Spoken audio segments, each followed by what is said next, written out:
Alexander ବିଶ୍ୱର ଅଧା ଜୟ କରିସାରିଥିଲେ। ମରିବା ପୂର୍ବରୁ ସେ ମନ୍ତ୍ରୀଗଣଙ୍କୁ କହିଥିଲେ ଯେ ମୋର ଏଇ 3ଟି ଇଚ୍ଛା ରଖିବେ।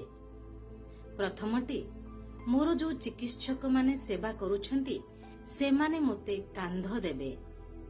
ଲୋକେ ଦେଖିବେ ଯେ ଏଇ ଚିକିତ୍ସକ ବି କିଛି କାମର ନୁହନ୍ତି। ଦ୍ୱିତୀୟ ଇଚ୍ଛା, ମୁଁ ଯେତିକି ସମ୍ପତ୍ତି ଅର୍ଜନ କରିଛି ମୋ କୋକେଇ ଆଗରେ ବିଛେଇ ଦିଆଯିବ। ଲୋକେ ଦେଖିବେ ଏ ସମୟରେ ବି କୌଣସି ସମ୍ପତ୍ତି କାମ ଦଉନାହିଁ। ମୋର ତୃତୀୟ ଇଚ୍ଛା, ମୋର 2 ହାତକୁ ଖୋଲା କରିକି ଛାଡ଼ିଦେବେ 2 ପଟକୁ। ସମସ୍ତେ ଜାଣିନେବେ ଆସିଥିଲା ଏକା, ଯାଉଛି ଏକା, ଆସିଥିଲା ଖାଲି ହାତରେ, ଯାଉଛି ବି ଖାଲି ହାତରେ।